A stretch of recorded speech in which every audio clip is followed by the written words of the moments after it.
Espíritos falantes. O que podemos dizer sobre a vida mental e espiritual dos antigos caçadores-coletores? A base da economia caçadora-coletora pode ser reconstruída com certa segurança segundo fatores objetivos e quantificáveis. Por exemplo, podemos calcular quantas calorias por dia uma pessoa precisava para sobreviver, quantas calorias eram obtidas de 1 quilograma de nozes e quantas nozes podiam ser colhidas em 1 quilômetro quadrado de floresta. Com esses dados, podemos fazer uma estimativa fundamentada da importância relativa das nozes em sua dieta. Mas eles consideravam as nozes uma iguaria ou um alimento trivial? Acreditavam que as nogueiras eram habitadas por espíritos? Consideravam bonitas as folhas das nogueiras? Se um rapaz quisesse levar uma garota para um lugar romântico, a sombra da nogueira era conveniente? O mundo do pensamento, da crença e do sentimento é, por definição, muito mais difícil de decifrar.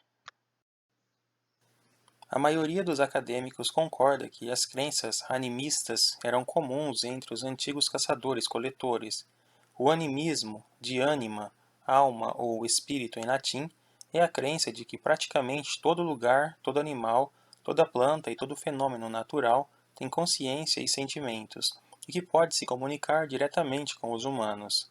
Desse modo, os animistas podem acreditar que a grande rocha no alto da colina tem desejos e necessidades.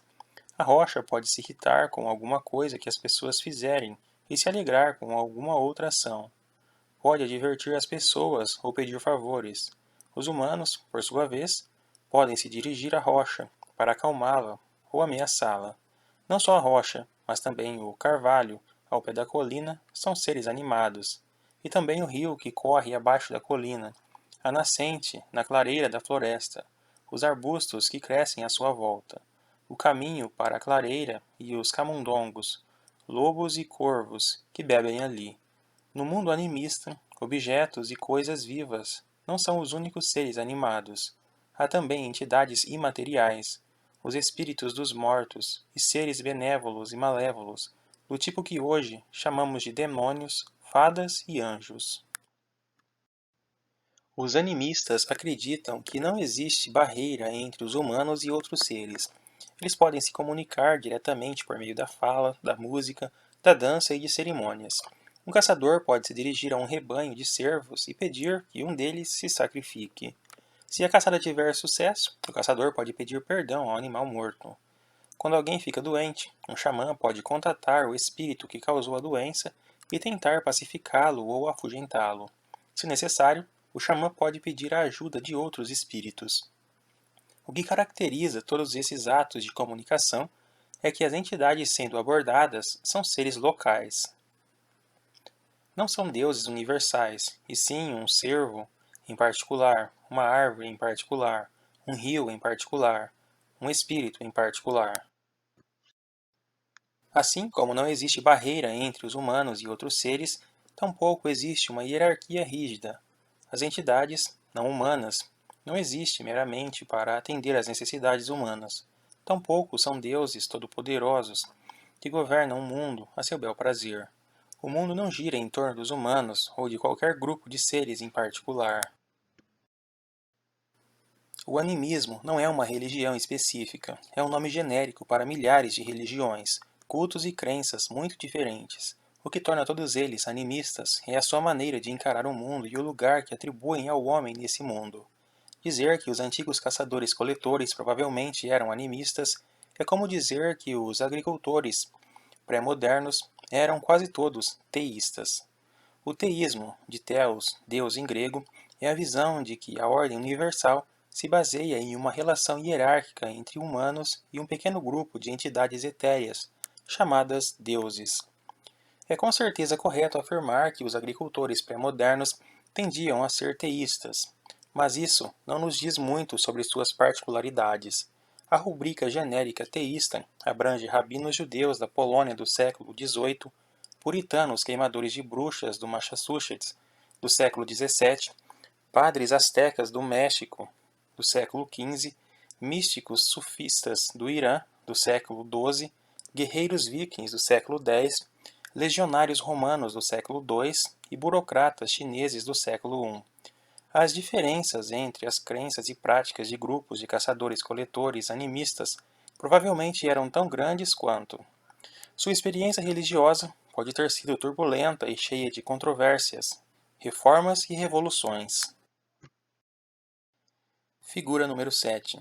Uma pintura da caverna de Lascaux, 15.000, 20.000 anos atrás. O que vemos exatamente e qual é o significado dessa pintura? Alguns afirmam que vemos um homem com a cabeça de um pássaro e um pênis ereto sendo morto por um bisão. Sob o homem, há outro pássaro que possivelmente simboliza a alma, libertada do corpo no momento da morte. Se for assim, a pintura retrata não um prosaico acidente de caçada, mas a passagem deste mundo para o seguinte. Mas não temos como saber se essas especulações são corretas. É como um teste de Rorschach. Revela muito sobre as ideias preconcebidas dos acadêmicos modernos e pouco sobre as crenças dos antigos caçadores-coletores. Porém, essas generalizações cautelosas são o mais longe a que podemos chegar. Qualquer tentativa de descrever as especificidades da espiritualidade arcaica é mera especulação, já que quase não existem indícios para nos guiar e os poucos indícios que temos, um punhado de artefatos e pinturas em cavernas, podem ser interpretados de muitíssimas formas. As teorias dos acadêmicos que afirmam saber o que os caçadores-coletores sentiam dizem muito mais sobre os preconceitos de seus autores do que sobre as religiões da Idade da Pedra. Em vez de elaborar um sem número de teorias com base em um punhado de relíquias, pinturas rupestres e estatuetas de ossos, é melhor sermos francos e admitirmos que temos apenas noções muito vagas sobre as religiões dos antigos caçadores-coletores. Presumimos que eles foram animistas, mas isso não é muito informativo. Não sabemos para quais espíritos eles rezavam, que festivais celebravam ou a que tabus obedeciam. O que é mais importante, não sabemos que histórias eles contavam. Essa é uma das maiores lacunas em nossa compreensão da história humana. Figura número 8. Caçadores-coletores fizeram essas impressões de mãos há cerca de 9.000 anos na Cova das Mãos, na Argentina. É como se essas mãos mortas há muito tempo estivessem saindo da rocha e tentando nos alcançar. É uma das relíquias mais tocantes do mundo dos antigos caçadores-coletores, mas ninguém sabe o que significa. O mundo sociopolítico dos caçadores-coletores é outra área sobre a qual não sabemos quase nada. Conforme explicado anteriormente, os acadêmicos não conseguem sequer chegar a um acordo quanto ao básico, como a existência de propriedade privada, famílias nucleares e relações monogâmicas. É provável que bandos diferentes tivessem estruturas diferentes. Alguns podem ter sido tão hierarquizados, tensos e violentos como o mais virulento bando de chimpanzés, ao passo que outros podem ter sido tão tranquilos, pacíficos e lascivos quanto um bando de bonobos.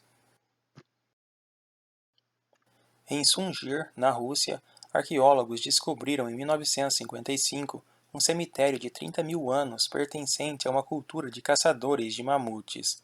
Em um túmulo, encontraram o esqueleto de um homem de 50 anos coberto com colares de contas de marfim de mamute, contendo cerca de 3.000 contas no total. Na cabeça do homem morto havia um chapéu decorado com dentes de raposa, e nos punhos 25 braceletes de marfim. Outros túmulos do mesmo cemitério continham muito menos objetos. Os acadêmicos deduziram que os caçadores de mamutes de Sungir viviam em uma sociedade hierárquica e que o homem morto talvez fosse o líder de um bando ou de uma tribo inteira, compreendendo vários bandos. É improvável que algumas dezenas de membros de um único bando pudessem ter produzido tantos objetos funerários. Os arqueólogos, então, descobriram um túmulo ainda mais interessante. Continha dois esqueletos enterrados lado a lado. Um era de um garoto de 12 anos, ou 13, e o outro de uma garota de 9 ou 10 anos. O garoto estava coberto com 5.000 contas de marfim. Ele usava um chapéu com dentes de raposa e um cinto com 250 dentes desse animal. Pelo menos 60 raposas precisaram ter seus dentes removidos para se obter essa quantia. A garota estava adornada com 5,25 mil contas de marfim. Ambas as crianças estavam cercadas de estatuetas e vários objetos de marfim. Um artesão, ou artesã, habilidoso provavelmente precisaria de uns 45 minutos para preparar uma única conta de marfim. Em outras palavras, para fabricar as 10 mil contas de marfim que cobriam as duas crianças, sem mencionar os outros objetos, seriam necessárias aproximadamente 7,5 mil horas de trabalho delicado. Bem mais de 3 anos de trabalho de um artesão experiente. É extremamente improvável que, em uma idade tão jovem, as crianças de Sungir tivessem se consolidado como líderes ou caçadores de mamutes. Somente crenças culturais podem explicar por que receberam um enterro tão extravagante. Uma teoria é que deviam sua posição hierárquica aos pais. Talvez fossem filhos do líder, em uma cultura que acreditava em carisma familiar ou em regras estritas de sucessão. De acordo com uma segunda teoria, as crianças foram identificadas ao nascer como encarnações de espíritos mortos há muito tempo.